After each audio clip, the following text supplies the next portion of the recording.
Banjir masih menjadi salah satu masalah di Jakarta. Ketika banjir datang, mulai dari kemacetan, kerugian materi, hingga masalah kesehatan pun merupakan dampak negatif. Belajar dari pengalaman, Pemprov DKI Jakarta kini berbenah diri. Kalau boleh minta ya dikeruk. Mulai dari normalisasi saluran hingga kanal, pembangunan turap, dan kesiapan rumah pompa. Dia lebih cepat aja tahun sekarang turunnya dibandingkan tahun kemarin.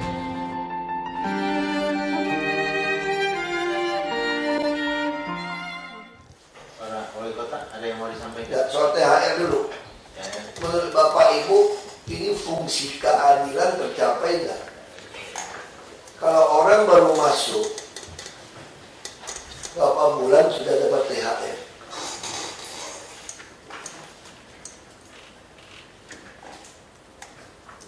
Kalau di swasta, kalau saya baru masuk 2 bulan, THR saya dapat, tapi ya 2 bulan. Nah, kita tanya PPS itu PHR kita yang baru masuk, dapat THR nggak penuh?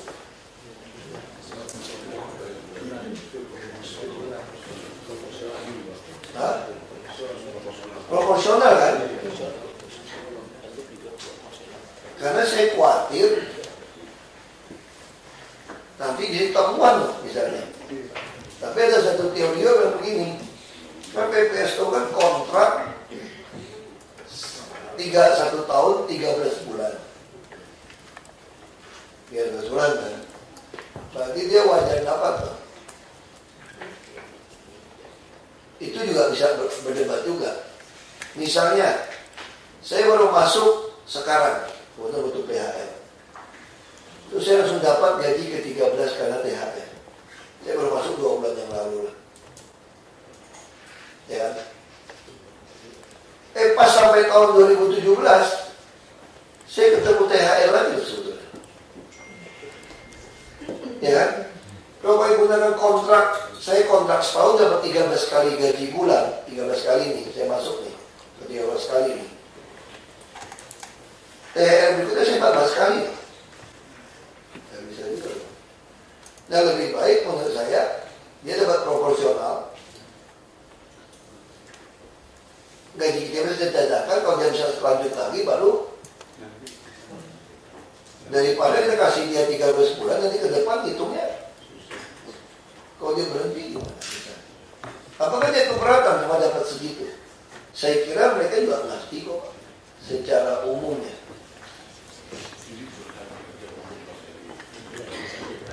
Betul ya? Jadi nanti tolong Bapak SKPD jalanin dulu pergubnya yang mesti di.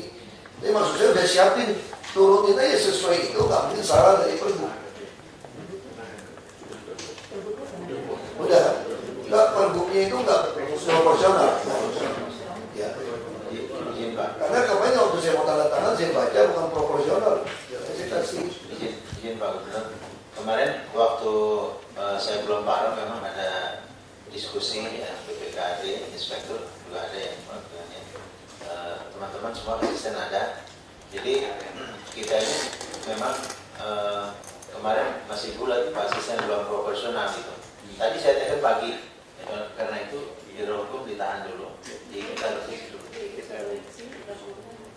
Iya tadi saya sudah tekan, mau undang pagi, macam betul loh Pak, ditahan dulu, nanti kita rubah dengan proporsionalnya. Ya. Kemarin kita kenapa Pak ini jalan aja, cuma ganti kalimat itu aja sebelum. Aku baru kasih not, saya udah kasih catatan. Kemarin saya ada tanda tangan kasih catatan. Nah, saya pikir ini asas keadilan sama asas dasar hukum. Bahaya kita. Enggak, kita sih nggak bahaya. Ini temuan suruh dia balikin. Orang kecil mana ada cerita balikin. Nggak. Orang kecil itu sederhana dong. Dapat duit kecil dia juga kecil makanya. Dapat duit gede juga. Gede juga. Ya, terus kalau belum, kalau sudah SP3 Bantar Gebang. Pak. Pak, sampaikan maunya gimana SP3 Banjar Gebang?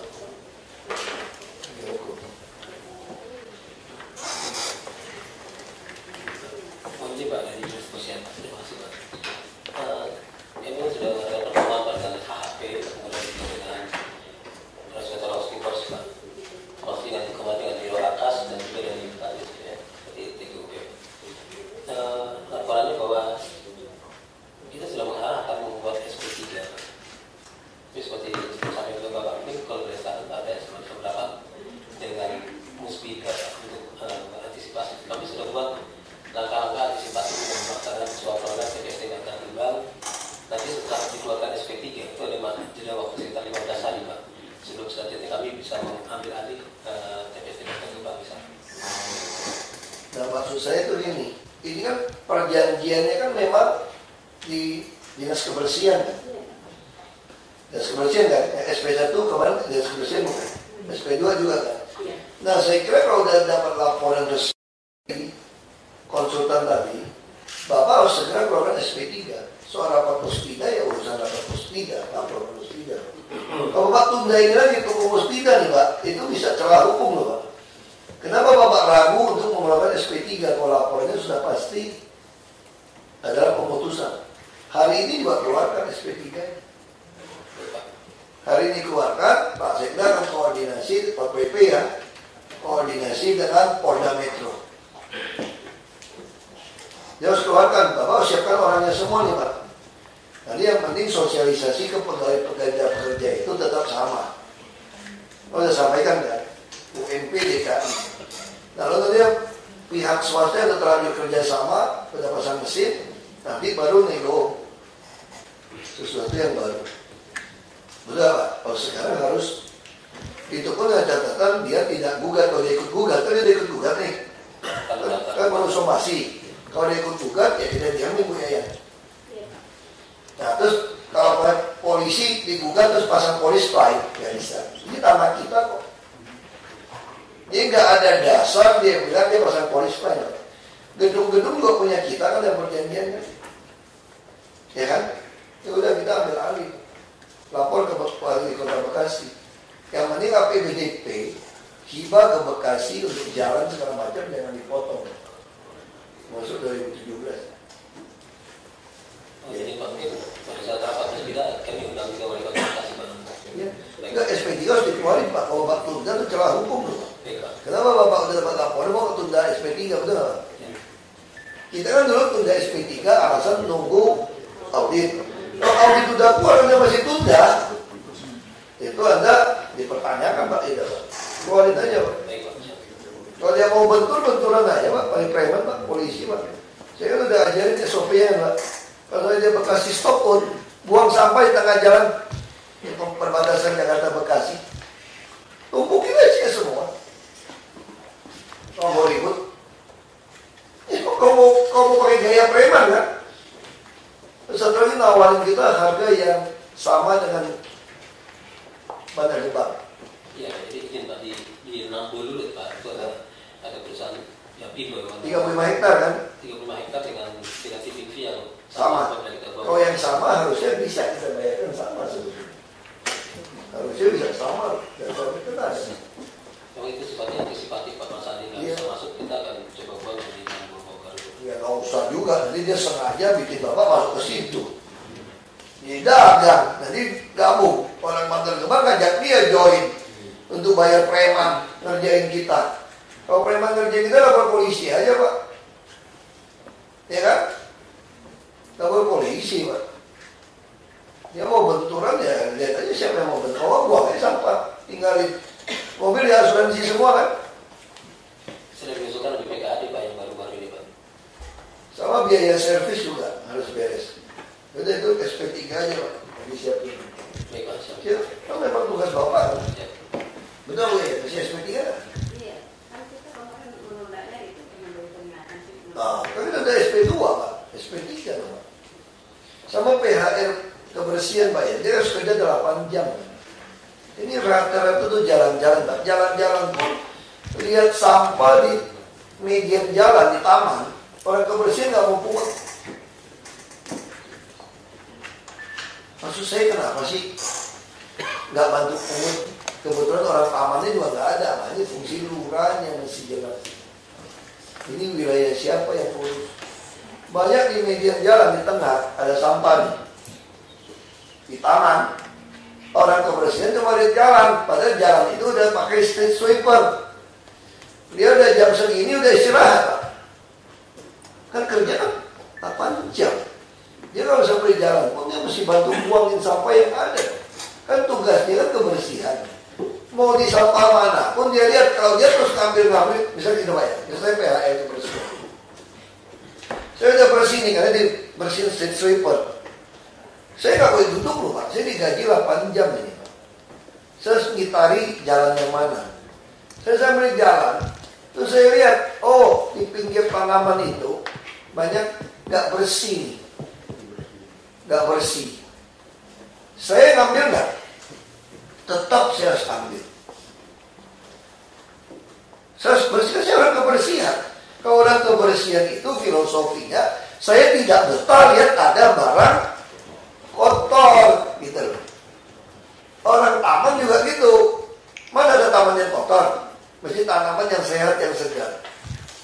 Tapi kalau saya tiap hari lewat situ, porsi tamannya persis kotor begitu terus, aku ambil sekali, 2 kali saya ambil lagi.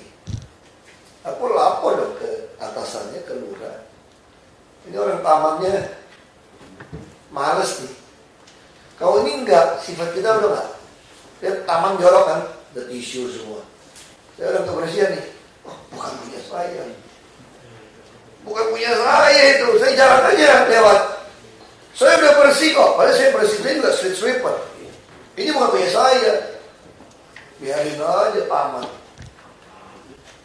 Boleh gak sih lu pungut dulu? Pungut lu cari tahu orangnya.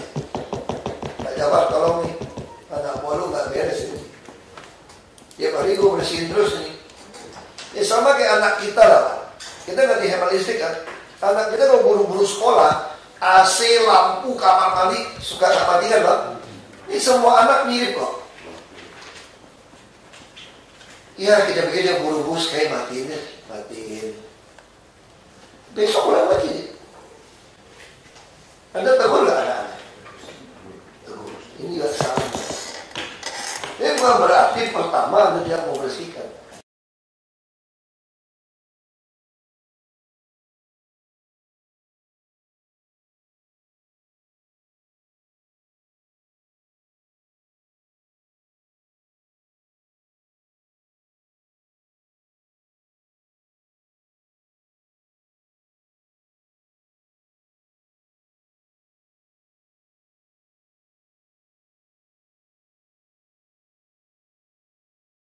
Itu di Pluit aja Pak ya. Itu saya ngomong ke yang tua-tua masih mau minta kerja. Kalau lagi mesti berhenti Pak. Dia cuma jalan bersihin, cuma lihat pungut sampahnya nggak mau gitu. Istirahat sejam ya silakan dong. Tapi lebih banyak nongkrong dong Pak. Padahal di depannya itu nggak sampai 500 meter banyak sampah. Iya kan? Nah Bapak ngajarinnya apa? Ini wilayah kamu ya, harus bersih ya. Betul.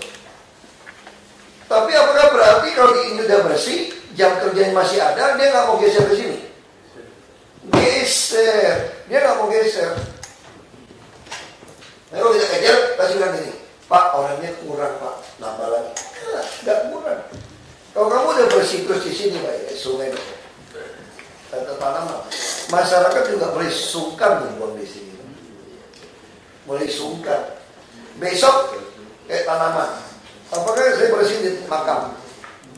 Besok rumputnya udah tumbuh lagi belum? Belum Pak. Kalau kita bersihin 2 hektar satu orang nih tebas. Besok udah tumbuh belum? Belum Pak. Minggu depan Pak kalau bisa balik lagi Pak. Berarti harus pindah terus. Ini nggak mau. Ini 2 hektar saya. Bebas. Ini bebas. Itu kuburan semua Pak ya. Nggak ada toleransi, ada sampah. Nah, terus lihat Pak, Isnawa dulu pernah minta duit untuk yang buang supaya nggak bau itu Pak. Ya. Kemarin saya ke food station Cipinang, tempat buang sampah. nggak ada fungsi sama sekali itu yang buat kimia supaya tidak bau itu. Nah ini kemana? Baunya, aduh, ke food station TV dan lain-lain. Saya sengaja buka kaca. Saya mau tahu. Begitu kita masuk tutup kaca masih bau. Saking baunya itu tempat sampah itu. Nah ini masih jelas. Ini maksud saya itu cara kerja itu gini, Bapak coba bayangin. Kalau Anda gimana? Anda coba masukin pelan-pelan. Kalau Anda lihat kuburan, orang miskin nggak punya duit. Yang punya duit pakai rumput Manila. Itu digaji tuh orang-orang kerja. Nggak apa-apa. Kalau yang miskin, Anda pakai rumput gajah juga boleh. Yang penting rapi, nggak buntul. Ya kan? Jadi kenapa kita nggak mau buat aman? Jadi saya juga nggak mau mengusir orang yang kerja di kuburan, nggak apa-apa, itu rezeki dia. Ini kalau ada PHR kita, boleh nggak dia nyambi lagi, Pak? Nggak boleh dong, Pak. Karena kita bayar dia 8 jam kerja kan ngurusin kuburan. Ini kalau dia mutusin mau nyambi dari orang ngurusin kuburan orang, ya silakan gajinya dicabut, ada freelance. Dan kita buka kesempatan ada freelance. Kalau ada juga orang kaya pengen kubur bapak emaknya. Nah itu yang terjadi di kuburan itu. Kebersihan kalau cek lagi, kebersihan taman ini harus terus kombinasi. Ya, selalu ditemukan seperti itu. Sama juga orang taman, dia beresin taman. Ini kan jalur hijau ya, tamannya. Dia bersihin. Ini lebih tinggi. Kalau ketiup angin, sampah itu nempel nggak di samping beton? Nempel, Pak. Nah si orang taman bersihin ini ada sampah, dipungut nggak mau, Pak. Angin loh. Kenapa nggak mau pungut? Ini kan kebersihan, bukan tugas saya. Padahal dia udah duduk-duduk tuh kopi di luar jam 8 jam kerja tuh. Kenapa? Udah beres. Ini dan gawatnya nih masyarakat kan lihat ada pegawai duduk-duduk ini di jam kerja nih, bukan jam istirahat makan ini. Sampah di sini ada botol, dia nggak ambil. Nah kalau kita ngerti kebersihan, kita aja apa ya? Aduh, rasa itu udah keselnya minta ampun. Nah, dia nggak mau ambil. Ada yang lebih lucu lagi, dia buat foto PPSU. Saya sampaikan itu parah sekali. Kirim orang kan. Dia ngecat kanstil merah putih. Ini saya sampai lucu ketawa. Kan ada sampah numpuk di samping, gitu banyak. Enggak, saya sampai. Dia hajar, enggak gini loh. Dia ngecat, sambil ngecat ini didorong dia aja. Serius. Dia ngecat. Ini sampai dia dorong. Dia ngecat lagi, dia dorong lagi. Sampai dorong ujung, dia tinggal. Kenapa? Saya kan diperintah ngecat.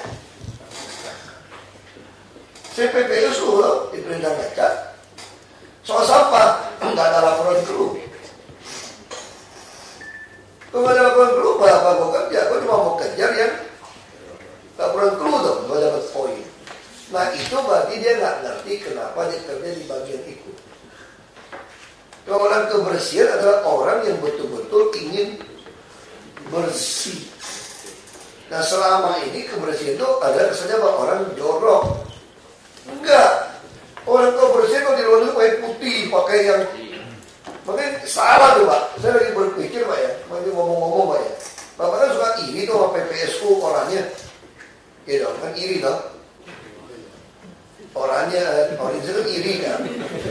Ya dong. Kan sama kayak pasukan PU Tata Air. Ah capek kita yang kerja dapat nama PPSU. Gue mau ganti baju deh jadi biru. Ya kayak gitu. Taman hijau oke. Lalu PU Bina Marga. Nanti kita kerja semua lo bilang punya lo lagi. Gue mau bikin pasukan kuning lah. Dia bikin. Ini kebanggaan kok. Aku lagi berpikir orang kebersihan kurang aja. Oh suka pakai baju putih aja. Gitu.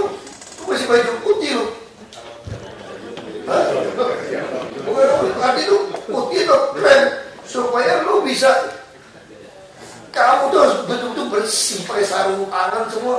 Jadi orang kebersihan itu orang yang harus betul-betul orang yang bersih, baru bisa dia punya mental bersih. Kalau dia biasa jorok, duduk sembarangan, dia juga jorok. Itu dipikirin aja. Kalau dia biasa jorok, jadi kotor. Bapak bikin, Pak. Kalau putih kan jelek, pasti terlalu putih, kotor. Abu-abu minimal. Enggak abu-abu supaya kalau saya sih paksa dia putih, biar dia berang-berang, dia kita lihat kok. Pakai sarung tangan. Makanya dulu konsep kita bengkel, semua lantai itu penuh gemuk oli. Itu mental kita. Coba bengkel yang standar internasional semua, bagus. Toilet kesan kita tuh pasti basah.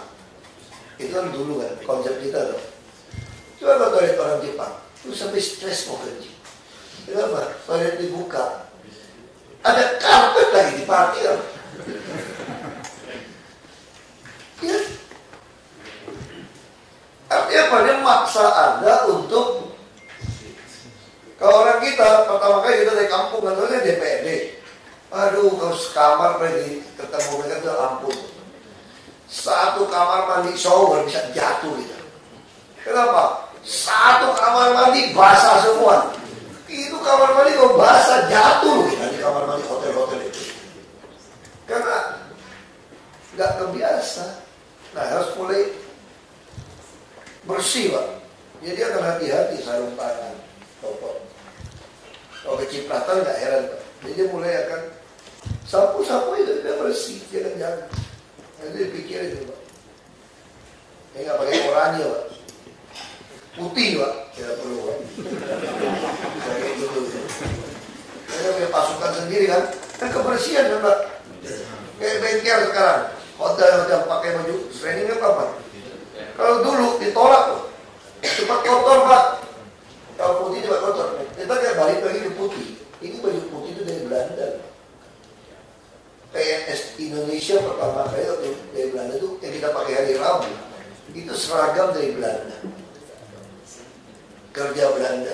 Bapak saya pakai baju itu, semua foto pakai pangkat persis. Kerja taman juga pakai baju itu. Kenapa? Supaya kamu rapi. Bengkel, ya kamu bukan sembarangan, semua di. Orang kita nggak mau, kenapa? Nggak mau, saya mau cepat kotor payah. Apa ini kamu memang nggak rapi. Pertama hijau betul.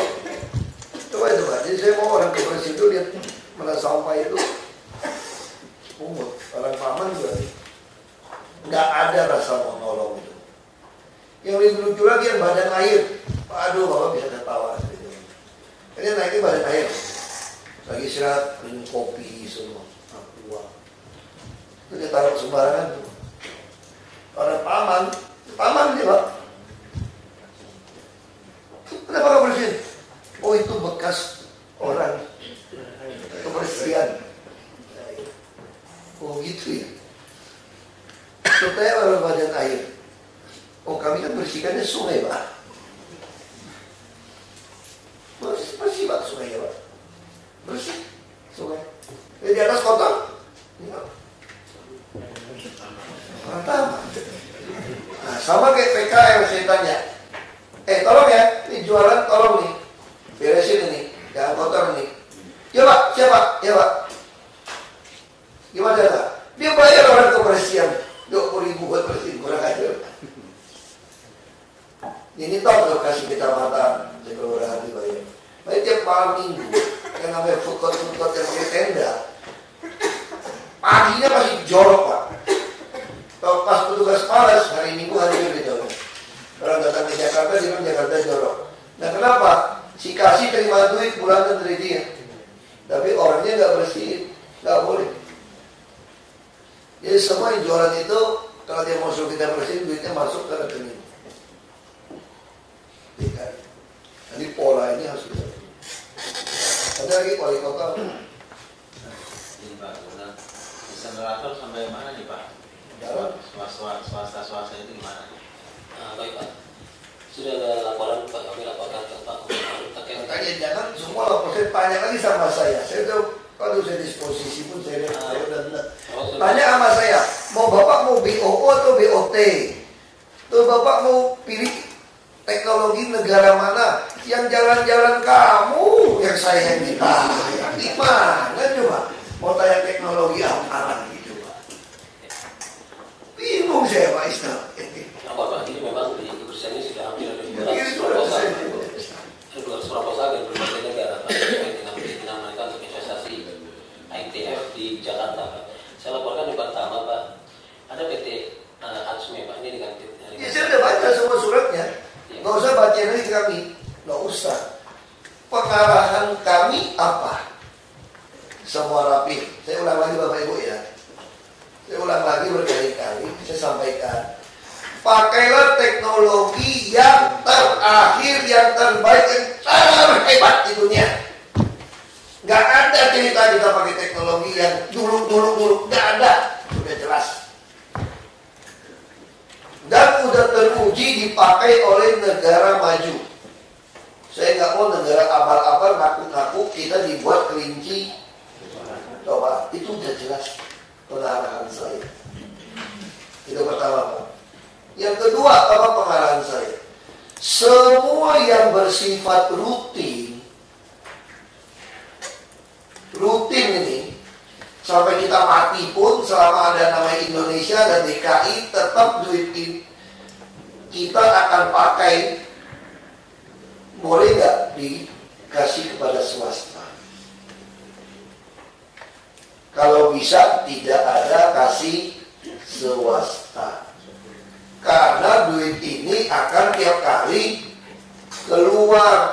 Kita mau hemat duit kita mau arahkan ke sembako, pendidikan, perumahan, transport, kesehatan, modal kerja, itu jelas. Jadi saya pun sampai tidak mau pembangunan struktur itu gunakan APBD. Saya pengen lebih banyak kontribusi. Kenapa? Balik lagi teori tadi. Target utama kita apa? Manusia. Jadi uang yang kita dapat ini harus untuk manusia. Termasuk pajak saya bilang. Kalau dianalisa BPHTB pertama kali atas nama orang pertama, nggak usah bayar, kasihan orang-orang dapat warisan itu. Kita bisa bikin. Kalau kita masih takut duitnya nggak dapat, minimal kita bikin yang dapat dari warisan, nggak usah bayar. Kalau nggak kasihan orang miskin dapat warisan disuruh bayar BPHTB. Misal contoh kayak gitu. Terus nanti ke depan kalau ditambah banyak nih, ini barang kita pelihara terus nih, nggak usah bayar orang. APBD kita lebih. Perlu nggak orang bayar PBB tinggal di rumah? Nggak perlu. PBB itu peninggalan Belanda, penjajah kita. Masa sekarang Bapak Ibu kan kerja, kalau pensiun nih, gaji nggak naik, tinggal di rumah. Masa harus dipaksa jual rumah? Gitu. Apakah anak menantu cucu selalu lebih baik? Belum tentu juga loh. Karena tinggal di rumah yang begitu besar, terus tiba-tiba tiap tahun nggak sanggup bayar PBB. Anda kerja seumur hidup sudah bayar pajak, nyimpen duit, punya aset satu-satu rumah tua itulah, sama tanah itulah yang Anda punya. Terus Anda dipaksa harus jual karena nggak sanggup membayar PBB. Ini adil nggak buat rakyat? Kalau kita berpikir, tapi kenapa sekarang kita lakukan? Karena kita duit beban kita itu kita tarik semua dari situ. Misalnya contoh penghematan. Perlu nggak dinas kebersihan mengeluarkan uang membuat papan stainless steel atau dinas SKPD yang lain di Kominfo juga nih, gambar-gambar ikon nggak buang-buang sampah, 5 tertib nggak boleh. Perlu nggak kita bikin keluarga? Nggak perlu. Lu undang aja orang kita penguasa punya tanah kok, kayak mau sosialisasi rumah susun segala macam. Rumah susun yang idealis, bisa nggak pasang LED orang sewa? Boleh semua kok. Truk sampah kita mau dicat, kasih iklan boleh nggak? Boleh juga. Kenapa nggak boleh? Kita bisa tempelin semua. untuk promosi gitu. Nah jadi kenapa kita mesti habisin duit kayak begitu? Jadi fokus ke orang. Nah sekarang balik ke pertanyaan Pak Isnawa, mau pakai teknologi yang mana? Ya Anda yang jawab dong, jangan saya Pak. Kebijakan saya jelas teknologi yang tercanggih di dunia, bukan yang abal-abal, bukan yang dicoba-coba orang. Lalu kedua, saya udah bilang dari zamannya Bu Tias, bangun sendiri, kagak berani juga. Jangan kacau balau. Sekarang nggak bisa multi year, ya sudah, kita minta kepres sama presiden nunjuk BUMD kita. Sebetulnya saya pengen nggak nunjuk BUMD yang kerja? Enggak. Saya pengennya apa? Bangun sendiri kok. Kalau cuma 1-2 triliun mah murah Pak. Kita beli UPS saja mahal. Kita ngomong berulang-ulang, tapi sekarang nggak bisa. Berarti masih suruh swasta BUMD yang kerja. Kalau BUMD yang kerja, Anda kira-kira mau BOT atau BOO? Hah? Kita bayar dia loh Pak. Kalau enggak mati loh Pak. Orang Jakarta selama hidup buang sampah terus. Masa kita buang sampah terus mesti bayar ke dia terus? Kecuali BUMD, kalau kita butuh waktu 1-2 oke. Aja swasta bisa nggak ada duit. Ya finansial ya BOT berapa tahun. Sampai kira-kira kamu ada untung balikin. Dan maunya kita apa? Bangun sendiri semua sebetulnya. Kan jelas Pak. Guide-nya kita. Ya, kenapa mesti naik saya lagi Pak? Sama kayak Bu Ika sama Bu Ratna. Tiap kali orang tawarin beli tanah, suruh dia cek segala macam, kirim surat ke saya tanya, ini tanah mau beli boleh apa tidak? Saya mana ngerti. BPKD lagi lapor ke saya lagi, tanah ini kami beli ya. Bagi saya ini jebakan Batman. Kasus tanah Cengkareng itu bikin surat ke saya lo tanya. Walaupun saya selalu tulis TL sesuai aturan.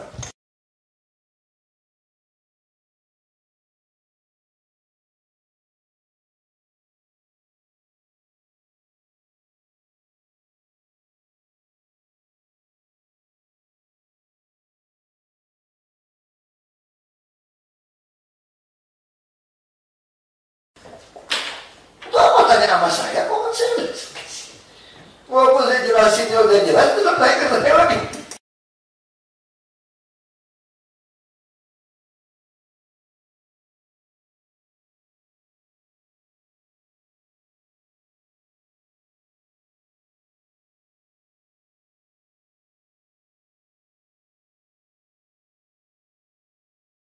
Saya bingung, ngapain lu beritahu gua beli tanah? Sejak kapan beli tanah pemberitahuan ke saya? Sesuai aturan, ada kasus. Ini kalau diproses, saya dipanggil nggak? Pasti. Karena disposisi dia apa? Sudah memberitahukan kepada Pak Gubernur. Sudah tanya ke Pak Gubernur. Ini jebakan Batman. Beli tanah ada nggak sih urusan sama Gubernur? Enggak. Urusan apa Mas saya? Prinsip saya jelas sesuai aturan. Ngapain tanya sama saya mau eksekusi tanah? Sampai kayak sekarang aku tanya sama Bu Mary, itu surat dari Taman ke Kedutaan Inggris disebutkan nggak itu harga termasuk notaris? Kirim ke Inggris? Enggak, di auditnya disebutkan. Suratnya enggak ke Inggris. Mereka langsung menolak. Bukan, soalnya masalahnya gitu Bu. Inggris menyetujui beli 479. Kemudian disusuli surat berikutnya. Makanya itu yang saya bilang. Itu susul berikut setelah kita ngomel, itu yang saya tebak. Berarti tebakan saya, catur saya nggak salah. Saya udah tebak dari awal. Pasti Bu Ratna bilang ke Inggris itu 479 final. Ini kan tanah negara Inggris. Dia rapat tuh. Begitu rapat, dia putuskan untuk kepada sekolah supaya ngerti kasus ini.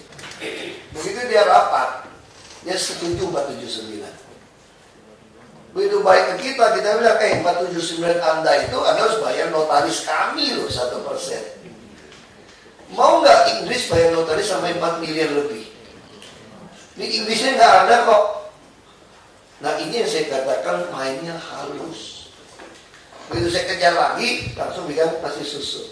Saya masih nggak tebak suratnya di backdate atau nggak, saya nggak mau terlalu mendalami. Jadi saya udah hitung, pasti akan begini main halusnya. Nah Inggris kesel, dia udah rapat dari 500 turun ke 479. Sekarang kamu bilang mau turun lagi.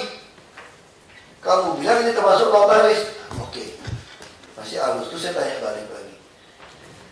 Pernah nggak sih Anda bikin appraiser itu yang lain minta sama termasuk notaris? Terus silacak lagi tuh.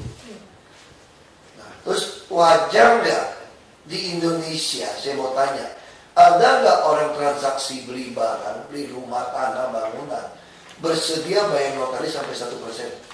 Pak saya sering berusaha sama notaris, mau nggak beli persenin? Setengah atau 1% Pak Sekda. Jadi saya tanya, mau nggak di persenin? Angka kecil pun dia bayar persen pun itu minimal 2,5 juta gitu. Maksud saya ini normal. Bapak suka beli tanah juga, Pak Harun. Saya mau tanya, Mas Harun, Bapak mau nggak beli tanah bayar sampai 100 juta notaris?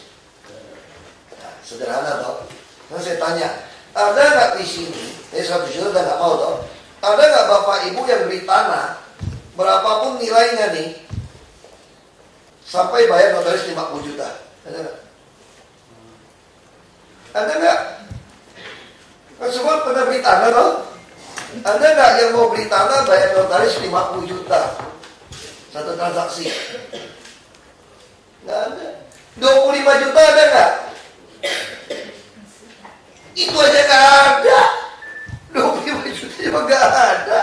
Mau saya tanya, ada nggak yang mau bayar notaris 25 juta? Udah, saya full di 50 aja deh. Nah, itu yang saya tanya. Oh BPK audit nggak pernah anggap temuan karena dianggap benar. Ada undang-undang mengatur biaya notaris itu maksimal 1%.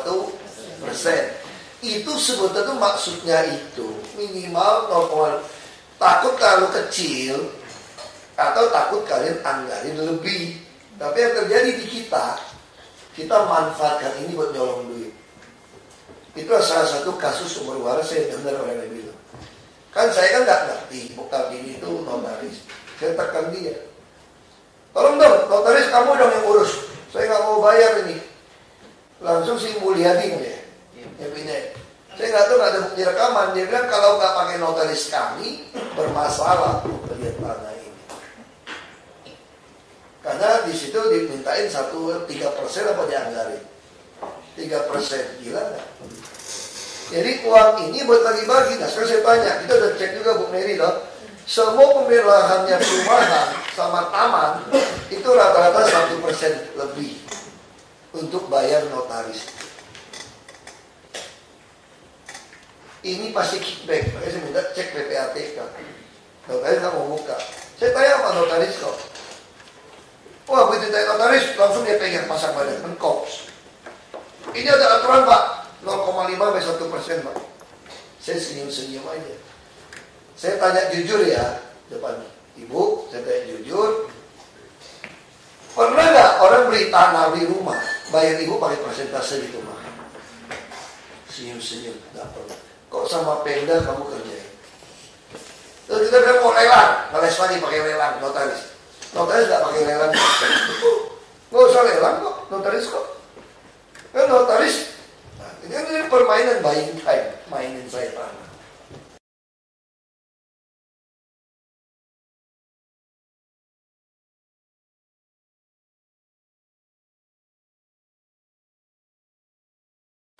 Kenapa? Saya Bapak Ibu lihat ya. 1% dia berlindung di aturan. Padahal substansi 1% adalah jangan melebihi itu. Terus best practice di dunia umum umum, ada orang beli tanah bayar notaris sampai 25 juta, 50 juta, nggak ada. Kok ini bayar miliaran? Sah ya kan? Oke, ini sah kan? Begitu saya bilang, ambil notaris datang. Banyak kok yang mau, siapa yang mau 5 juta, 10 juta bisa kita pakai. Langsung dia sama saya udah dirapin. Kalau itu harus lelang Pak. Oh Pak. Lelang Pak. Yang ini notaris 1% nggak pakai lelang loh. Tahu nggak sekarang? Ini nggak pakai lelang. Tinggal ketentuan asal maksimum tidak sampai 1%. Paham ya? Jangan pikiran saya ya. Begitu saya minta mau murah, tanya siapa yang mau 5 juta, 10 juta, pakai dia semua.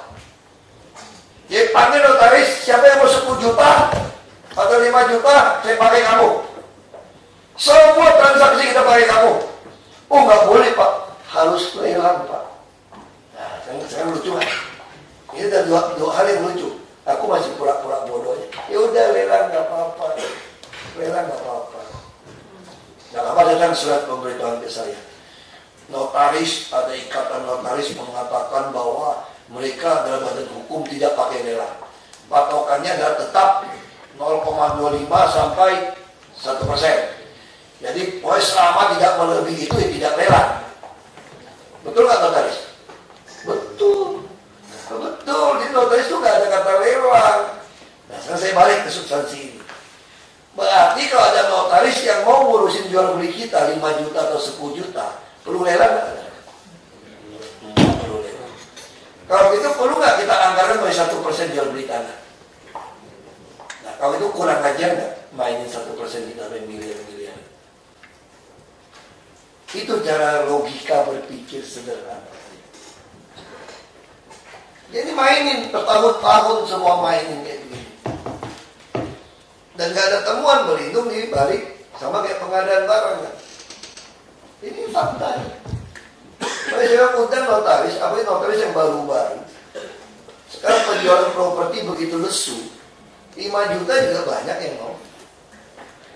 Cuma copy paste Bapak Ibu, aduh beli tanah itu. Copy paste. Ketik, jual, ambil DPR. 5 juta, 10 juta selesai kok. Apa yang masalah? Ini udah kebiasaan dulu lurah, camat 1%. Keterangan RT RW juga dihitung 1%. Semua main seperti ini. Ini nggak bisa. Nah, saya mau kasih tahu aja, siapa yang beli tanah, coba perumahan itu baik beli tanah. Kalau pakai 1% bangkrut itu perumahan semua. Itu perumahan properti bangkrut dong Pak. Kalau pakai 1%, bayangin kita kemarin beli tanah habis taman sama perumahan ada 2 triliun lebih loh. Kalau 2 triliun lebih Bapak Ibu, itu kalau 2 triliun 1% saja 200 miliar bayar notaris oleh DKI. Masuk akal nggak? Best practice nggak? Iya dong, 200 miliar. Nih uang bagi-bagi nih. Kickback. Saya langsung tuduh kickback. Nah, saya mau lacak, ini dijamin. Saya bilang mau notaris, kalau kamu nggak mau kasih kita 5 juta 10 juta, yang lain kok kamu mau? Baik kamu mau nyolong duit pemerintah, kita gugat tuh. Kita gugat ini. Kita tunggu aja, kita bertahap tunggu aja. Saya udah ngomongnya bertahun-tahun, saya pasti gugat. Kalau ini nggak mau ada perubahan, pasti saya gugat. Jadi pas susun anggaran, kita nggak mau geser ke KPPS kita semua. Kalau mau berantem, berantem. Saya tidak terpilih lagi pun balik, saya masih sampai Oktober. Saya nggak rela Jakarta dicolong lagi. 3 bulan bisa nyolong seenaknya semua program. Ini saya bukan menuduh ya, kita harap itu yang baik. Karena pengalaman daerah lain begitu. Tentu tidak semua. Ini harus hati-hati aja. TAPD semua. Itu gila sekali. Itu aturan betul-betul dibuat khusus buat Jakarta aja udah. Kita kenapa masih paksa cuti? Dan saya udah biasa kira-kira Makanya kalau saya suruh pilih sekarang, saya pengen sistem penganggaran kita ini beres untuk 2017. Nggak boleh dikacau balau. Nggak boleh dikacau balau. Kalau sampai seperti itu nggak benar. Masa orang nggak mau kampanye, saya pilih kerja, masa mesti dipaksa cuti? Kan pilihan saya dong. Kalau kamu mengatakan, kalau yang dulu kan begitu dia kampanye cuti, kalau nggak kampanye nggak cuti, itu nggak boleh. Oke, sekarang totalnya nggak boleh kampanye deh. Saya pilih nggak kampanye, saya pilih kerja aja. Kan saya 3 bulan, kan saya beda dengan calon yang lain. Kalau calon yang lain, kalau dia nggak terpilih udah terlanjur selesai ya. Kalau saya kan masih sampai Oktober, saya kan dimajuin. Jadi saya cuti 3 bulan, saya masih balik. Ya. Februari selesai pemilihan, balik. Ya. Tapi nggak lucu juga dong, kalau ada 2 putaran, terus cuti lagi. Sama aja kita nggak kerja dong 6 bulan. Nah, itu mengandalkan di sekda sama di SKPD. Pengarahan kita seperti apa. Nah, ini memangnya negara ya memang begitu, harus diperbaiki. Ini kacau betul-betul cara pandangannya itu. Kalau misalkan boleh kan, kalau dibilang saya curang, kau curang kan bisa tangkap. Emang PT semua pro saya, kita bisa. Saya udah wanti-wanti loh, tidak boleh kampanye untuk saya.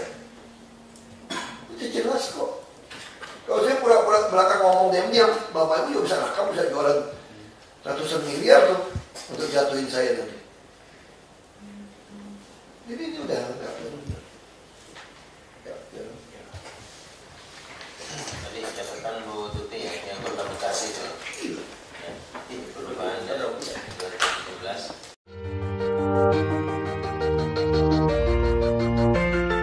Banjir masih menjadi salah satu masalah di Jakarta. Ketika banjir datang, mulai dari kemacetan, kerugian materi, hingga masalah kesehatan pun merupakan dampak negatif. Belajar dari pengalaman, Pemprov DKI Jakarta kini berbenah diri. Kalau boleh minta ya dikeruk.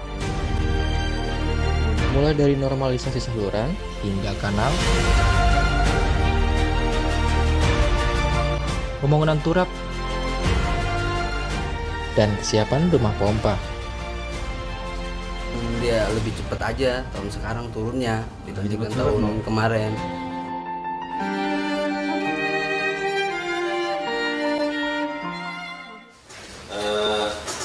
Dinas Taman Pemakaman untuk kaitan dengan Duta Besar Inggris, kemarin kita rapat terakhir minta waktu perpanjangan deadline 17 Juni kemarin, dan menunggu hasil perbaikannya, revisinya, evaluasinya. Itu diminta kemarin 2 hari ya. Kalau hari ini keluar hasil pressernya, perbaikannya, itu bisa ditindaklanjuti. Ya, karena wali kota enggak.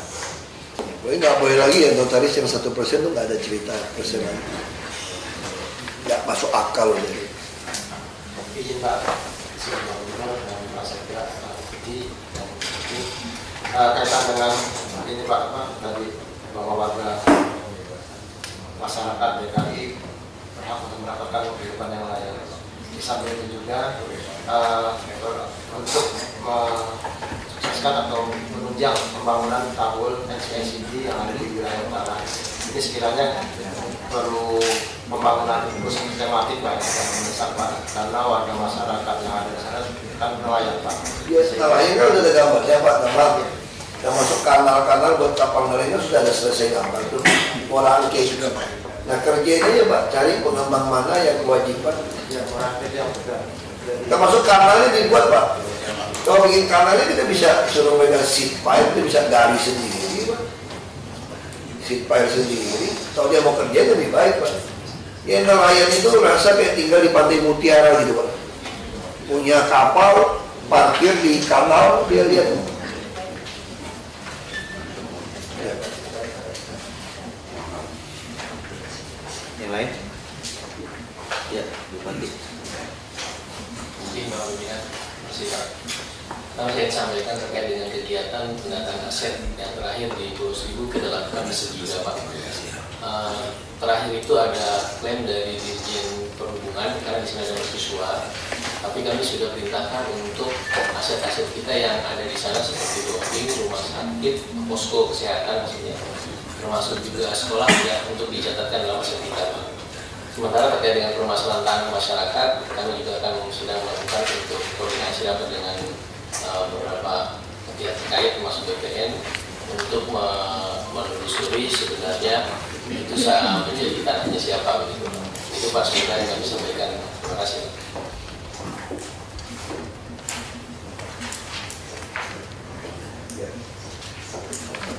Yang lain cukup.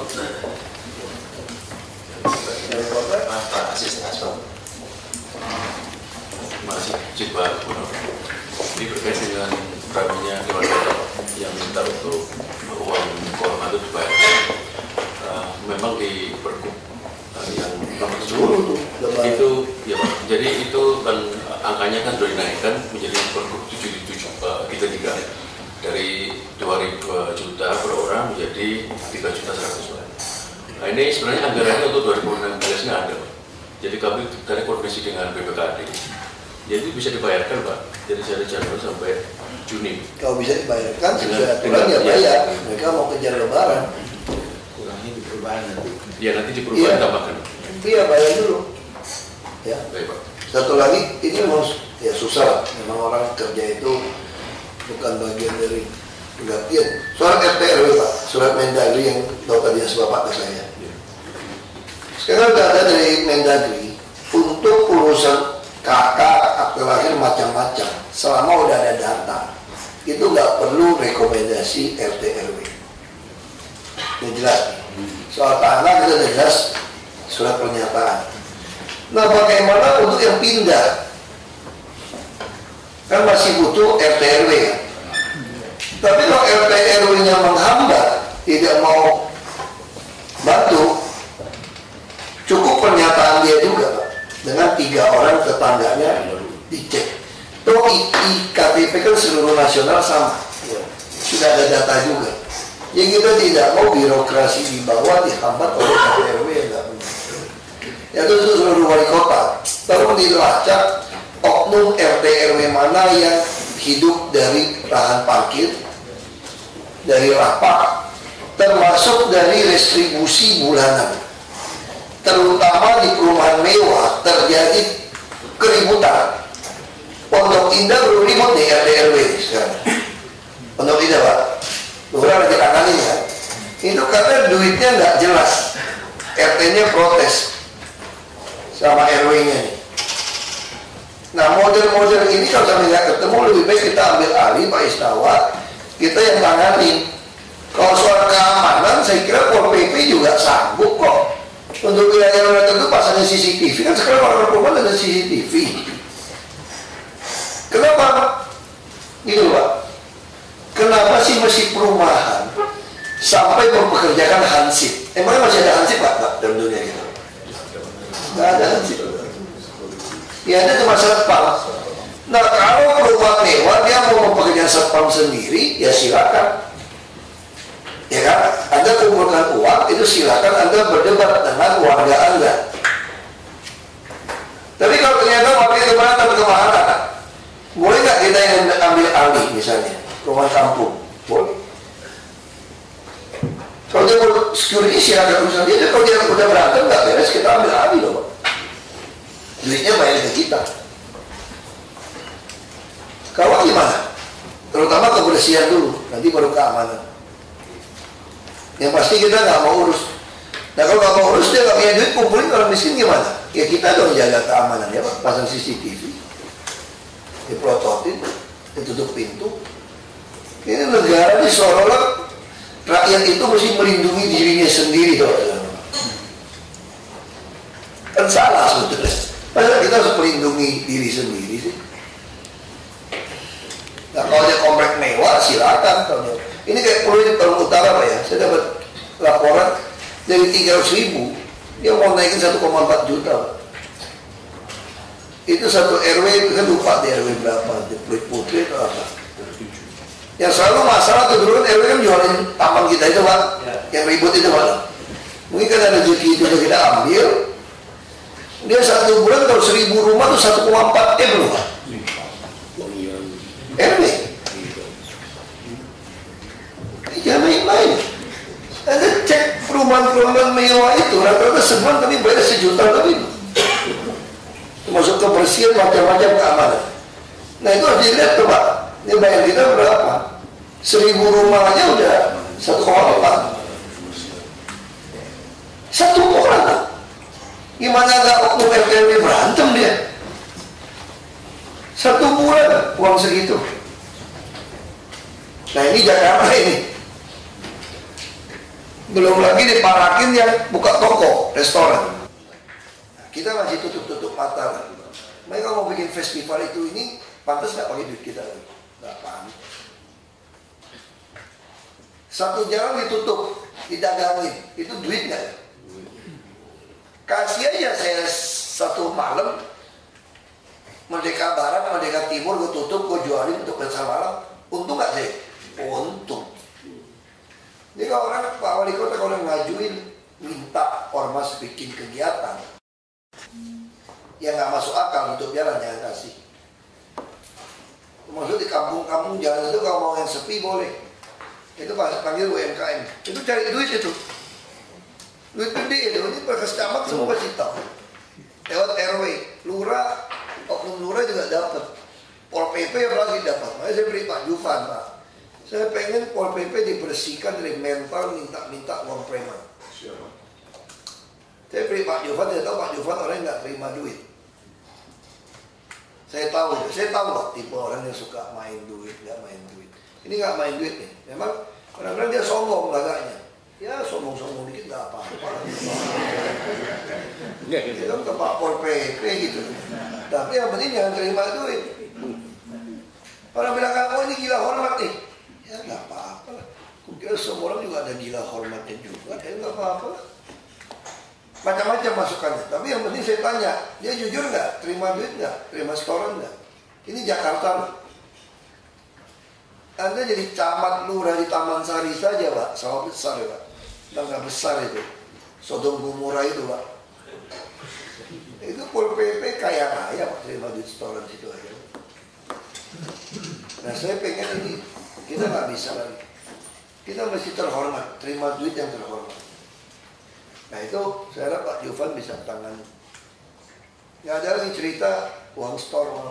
Semua resmi aja Pak. Kirim ke polisi, kita ada duit bayar, resmi aja Pak. Kayak kemarin polisi nggak mau bergerak kan?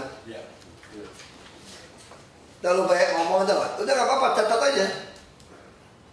Nah saya akan ngomong. 1 hari kalau nggak bisa ngomong juga 1 hari siapa tahu nasib saya bisa ngatur polisi saya bilang.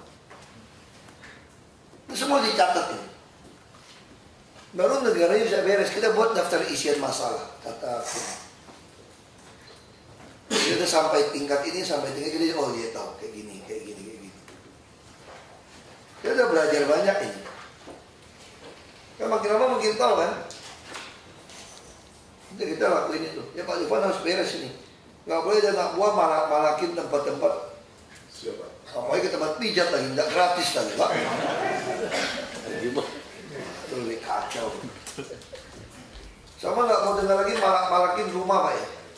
Pol PP Jakarta itu paling demen tuh Pak. Ada puing keluar ya dari rumah sedikit Pak. Langsung datang tuh. Izin gimana, nggak bisa dengar kata itu lagi. Terus kebersihan. Kalau orang keluarin puing, Anda minta duit pun minta resmi, bayar rekening resmi, supaya orang nggak marah. Kalau Anda nanti bantuin aja, kalau nggak orang marah, minta resmi mahal, kalau pribadi, padahal biaya resmi kan lebih murah sebetulnya. Kita minta duitnya letak yang tinggi terus letak yang tinggi. Ya sama kalau ada kebakaran, Pol PP harus ada di lokasi. Kan dengar radio. Karena kalau enggak, semua berebut pipa Pak. Bisa putus, sobek-sobek gara-gara semua orang pengen nyemprot rumahnya. Nah itu Pol PP harus. Itu udah hafal itu. Ya tolong di sub juga mesti kawal. Ada mati 1 dulu. pemadam kebakaran, tabrak di tol Ancol. Hindarin mobil.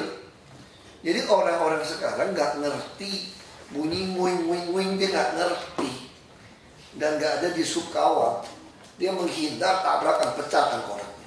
Lalu rumah sakit saya lihat meninggal. Pemadam kita meninggal gara-gara gituan. Karena nggak dikawal.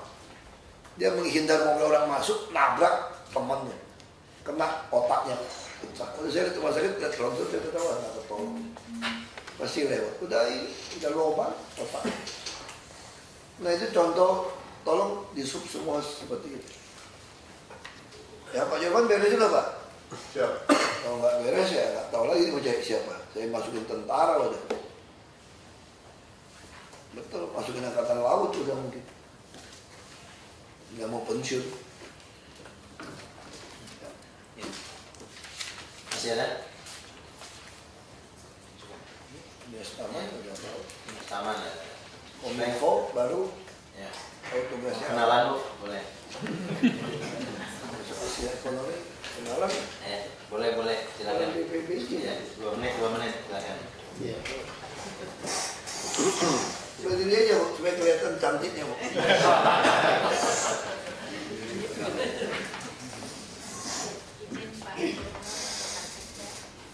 Saya dari Diskominfo yang baru.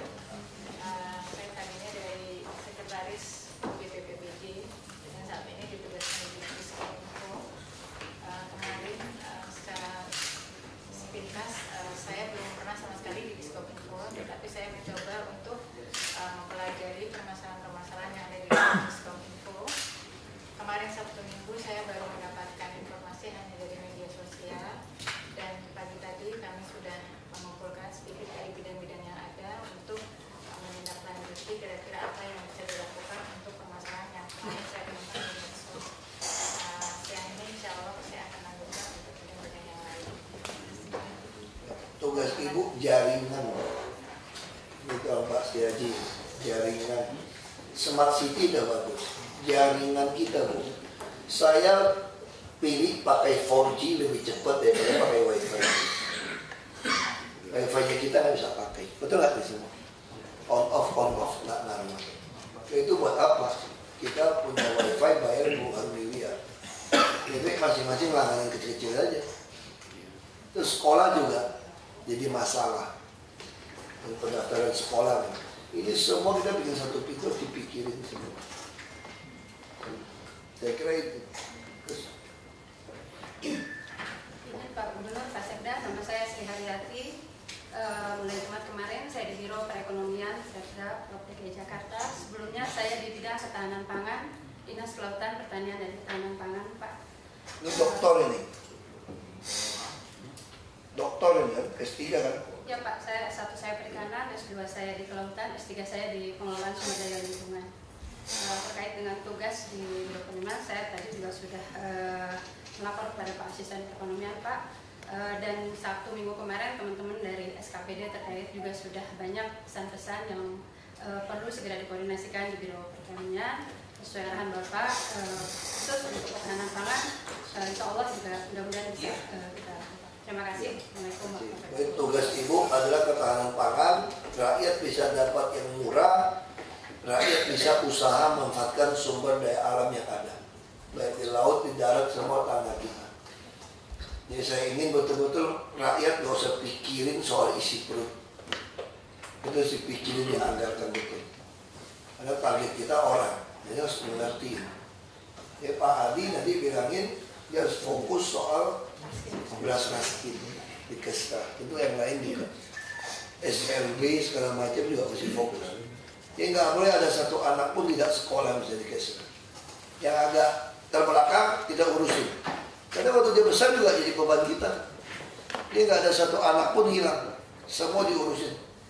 Nggak ada satu pun boleh sakit diurusin. Ini prinsip. Silakan. Mengizinkan nama Jafar Muhlisin. Sebelumnya saya tugas di Suku Dinas Kebersihan Jakarta Barat, dan sebelumnya dari Dinas Sosial kurang lebih 26 tahun di Jakarta Barat.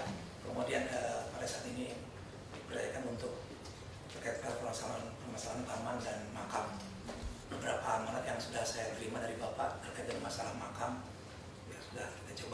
kemarin hari Sabtu Minggu saya coba kumpulkan beberapa bidang Pak, sudah. Baca aja online terus, orang ngoceh apa itu Pak. Ya, Pak. Saya juga belajar kayak gitu kok. Online ngomong apa, atasi. Kemudian terkait dengan pembebasan lahan kedutaan Inggris, hari ini saya kebetulan ketemu dengan Presiden dan ketemu dengan terkait masalah penjelasan dalam tarif. Saya kasih tahu yang kenalin Bapak itu Pak Isnawa. Kalau enggak saya nggak kenal. Saya tanya Pak Isnawa, Anda punya anak buah yang bisa dipromosi nggak untuk eselon 2? Dia bilang ada, tapi baru banget. Orangnya baru. Saya tanya, ya udah, ayo ketemu. Oke lah saya bilang. Kasih. Dia Pak Isnawa. Dia begitu ada eselon 2 Anda baik, Anda harus tawarkan eselon bawah Anda kemana. Jadi kalau atasan Anda nggak baik, Anda nggak mau ngomong, semua satu set juga kita bersihkan. Karena kalau nggak begitu, yang bagus-bagus nggak ada tempat. Ya Pak Isnawa tinggal tekan bawah aja Pak Isnawa, saya bilang. Nggak bisa kasih Bu Ika aja UPT sih, kalau terus mainin gitu, Ibu Ika semua saya bersihkan semua. Saya nggak ada waktu, jujur aja nggak ada waktu. Kalau capek urusan gitu. Ya. Baik, masih cukup sekian. Assalamualaikum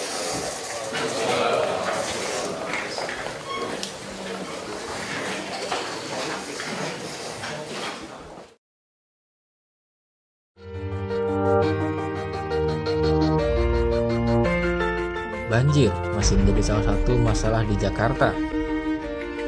Ketika banjir datang, mulai dari kemacetan, kerugian materi, hingga masalah kesehatan pun merupakan dampak negatif. Belajar dari pengalaman, Pemprov DKI Jakarta kini berbenah diri. Kalau boleh minta ya dikeruk. Mulai dari normalisasi saluran hingga kanal, pembangunan turap, dan kesiapan rumah pompa. Dia lebih cepat aja tahun sekarang turunnya dibandingkan tahun kemarin.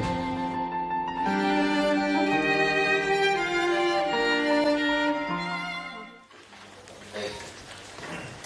Nanti dikoordinasikan ya Pak Asisten. Kemudian yang kedua, progres update pendataan aset Pak Hero, Pak Asisten. Silakan. Izin Pak Gubernur, Pak Sekda, update pendataan aset kami terus bersama wali kota. Contoh kemarin impor kami melakukan pendataan terus juga Jakarta Pusat, wilayah kami berjalan terus, termasuk juga dengan dinas pendidikan. Dinas pendidikan sedang berjalan walaupun memang dinas pendidikan banyak yang harus kami data, namun sampai hari ini terus progres berjalan Pak Sekda dengan para wali kota. Demikian Pak. Untuk apa namanya tim itu tidak ada masalah, kami sudah di wilayah masing-masing. Nggak berapa lama Pak.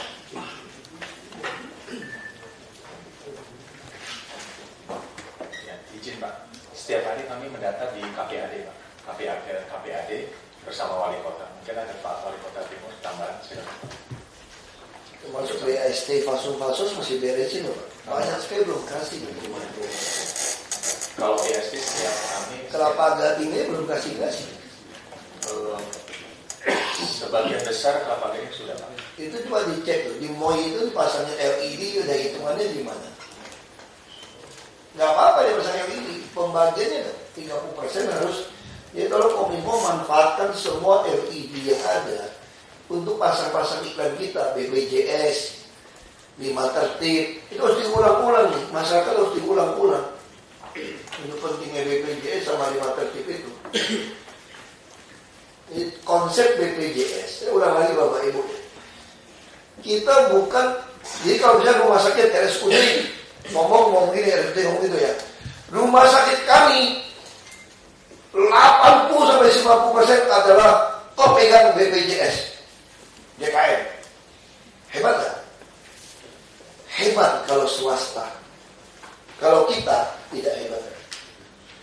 Jadi saya mau dengar SUD ngomongnya betul nggak? Rumah sakit kita 100% adalah BPJS. BPJS apa? Ada yang PBI sama yang mandiri. Tujuannya untuk apa? Sebetulnya tujuan yang lebih hebat lagi. Di seluruh Indonesia kalau ditanya di rumah sakit berobat, berapa persen warga negara Indonesia yang berobat di sini pakai asuransi? Kalau dia jawab 90% adalah BPJS atau asuransi, itu berarti gagal. Karena undang-undang SJSN itu hakikatnya adalah semua warga negara itu memiliki jaminan asuransi kesehatan maupun tenaga kerja. Sehingga setiap orang yang sakit, nah ini Kominfo tahu paham. Sehingga untuk ke wartawan, ke iklan semua ini masuk. Itu tugas Kominfo itu. Jadi yang saya sampaikan ini, Anda bukan cuma catat wartawan, Anda bisa keluarkan di humas, di wartawan, ada di press release atau apapun, atau ada sanggahan apapun, orang Jakarta harus mengerti konsep ini, termasuk seluruh SKPD harus mengerti konsep ini. Jadi boleh nggak orang sakit pakai uang pribadi? Tidak boleh. Karena bangsa ini adalah bangsa gotong royong. Itu harus diingat. Jadi uang orang yang sakit itu dibayar dari yang sehat. Kalau pensiun mati, uang orang yang mati duluan dipakai pelihara yang masih hidup. Inilah gotong royong bangsa ini. Jadi tujuan kita adalah memaksa semua orang berasuransi. Lalu yang nggak mampu bayar premi bagaimana? Itulah yang dibayar oleh Jamkesda. Misalnya contoh, kekacauan seperti apa? Anak begitu lahir, boleh nggak langsung dapat BPJS? Ada bapak ini miskin, nggak boleh. Kacau nggak? Kenapa nggak boleh? Karena belum ada akte. Umat dan nama. Ini di fakta nih. Kalau maksudnya, saya menceritakan ini menunjukkan orang nggak ngerti holistiknya. Kenapa? Ya aja dong. Namanya siapa? Aktenya mana? Belum masuk akal lagi. Benar nggak ya? Benar. Sampai sini benar. Sekarang saya tanya. Tadi target kita apa? Semua orang nggak boleh keluarin duit untuk sakit. Yang ada gotong royong boleh. Nah anaknya 3 hari melahirkan, pulang ke rumah, bisa nggak langsung tiba-tiba besoknya kuning itu anak? Saya juga punya anak kok. Anak saya juga masuk, udah pulang masuk lagi, anak kuning. Nah begitu masuk lagi, nggak ada BPJS, bayar nggak? Bayar. Itu yang RSUD bangga tuh. Nah asisten nih, kenapa dia bangga? Ada penghasilan dong BRUD. Itu orang miskin, maknya pakai BPJS melahirkan.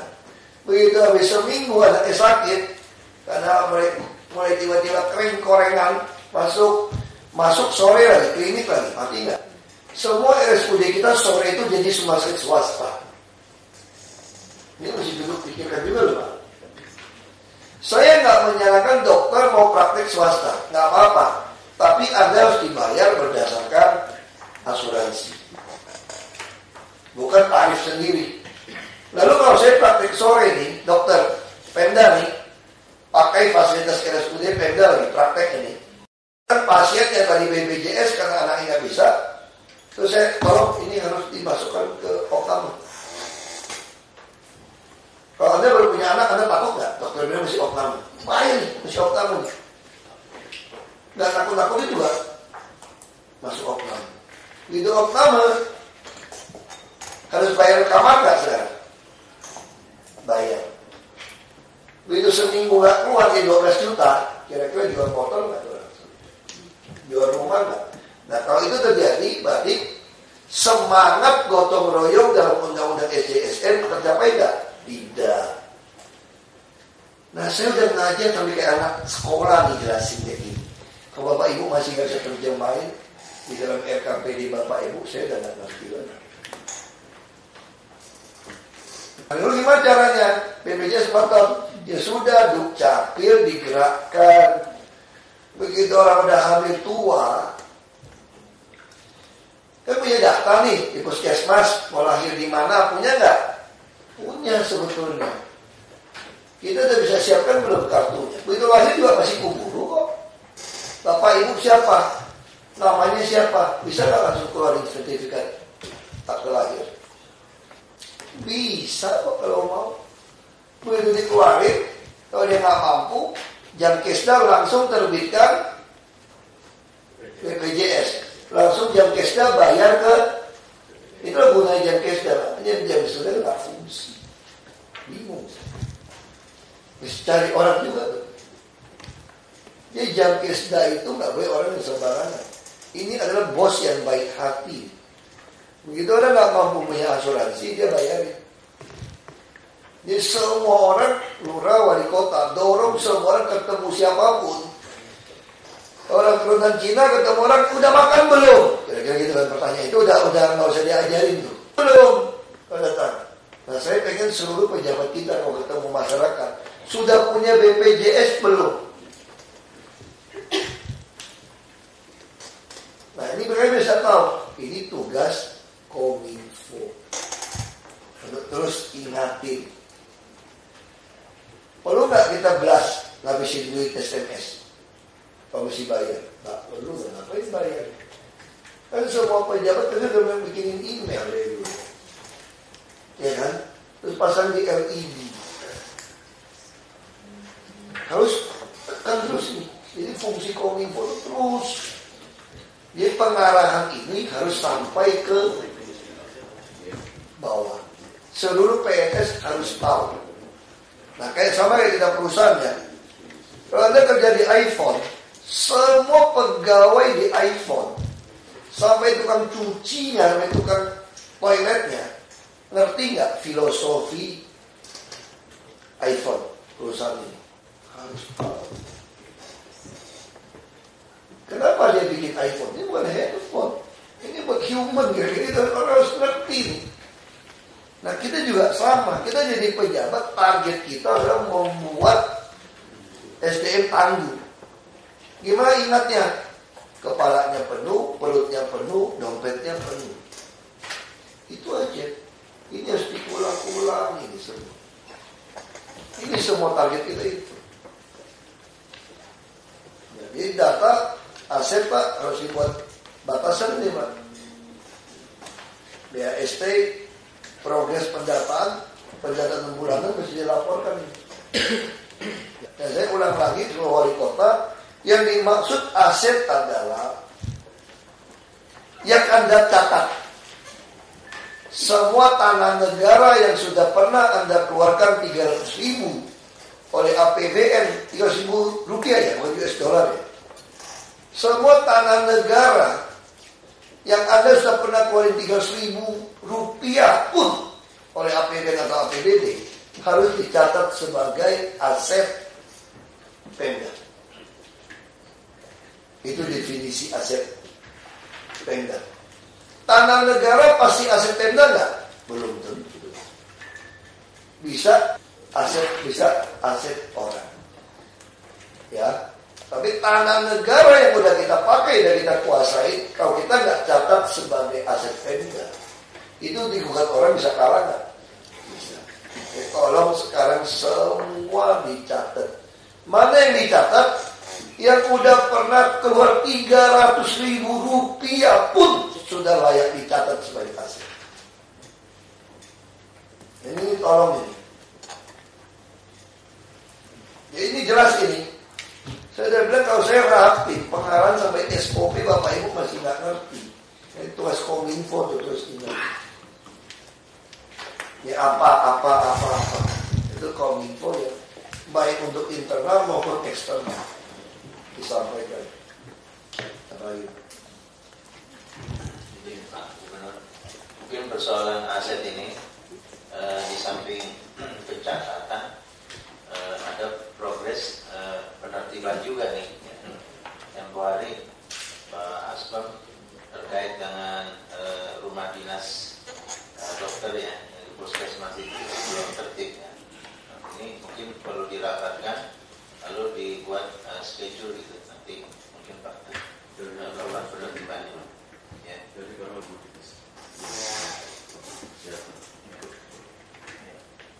Bukan hanya kesehatan tetapi di lingkungan pendidikan juga banyak guru-guru kepala sekolah yang nggak mau pergi itu. Kira-kira ini harus ada progresnya, nanti dibuat programnya oleh asisten supaya berstruktur. Kalau enggak nanti yang puskesmas ini kan sempat ke pengadilan ya. Kita monitor Bu. Monitor posisi. Kita ada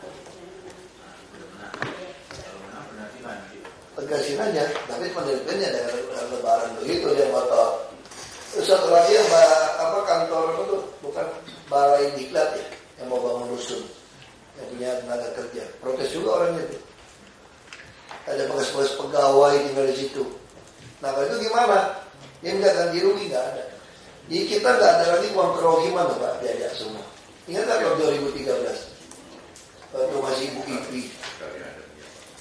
Kita dorong, nah sekarang yang dibutuhkan yang di Kampung Baru kan yang bekas. Jadi kita kasih dia kerohiman, malahan dia bikin rumah lebih bagus daripada yang kemarin. Dapat modal kan? Ini nggak ada, kita cuma sediakan rumah susun. Boleh nggak mereka yang bekas pensiunan dibongkar, boleh diklat, tinggal di atas? Boleh. Kasih saja. Yang nasib dia belum punya rumah kok. Nah, kalau itu kenapa pikirannya? Pikirannya sederhana juga. Kita ingin semua orang di Jakarta itu punya rumah. Rumah subsidi. Beli? Enggak. Dia akan jual tergoda. Makanya dinas rumah itu harus betul-betul ketat, luar biasa. Ini adalah rumah singgah buat yang nasibnya kurang baik.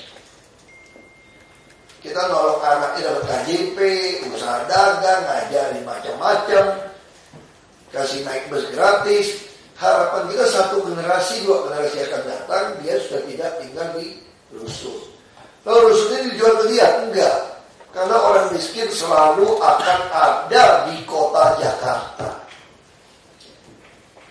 Ini dasar kita bikin frame ini. Di kota besar, orang miskin pasti selalu akan ada. Karena itu Anda harus buat tidak ada siapapun tunawisma. Nah, kita mau bangun sampai berapa? 300.000, 500.000 rumah susun. Untuk siapa? Supaya tidak ada tunawisma, supaya nasibnya berubah. Sekolah seperti itu. Nah ini dasar kita berpikir. Makanya rumah susun kenapa saya begitu marah kalau nggak beresin. Dia jual. Anda bawa 500.000 pun nggak ada guna. Kalau nggak berani tegasin anak buah ya nggak bisa jadi kepala dinas. Ketahuan kok, nggak beres saya keluarin. Dibenci orang ya nggak bisa pilihkan saya karena saya urusan saya lebih besar. Itu aja. Dia ngerti kok orang yang dicopot itu nggak enak. Keluarga semua nggak enak. Oh saya ngerti sekali. Tapi waktu saya minta ada kerja baik-baik, ada juga nggak mau. Masa saya masih korbankan orang Jakarta begitu banyak? Nggak bisa. Saya harus pilih. Ya pilihan. Kalau terus main-main petak umpet ya masalah. Ini Asep tolong Pak Heru, ini BPKAD ini agak lemah.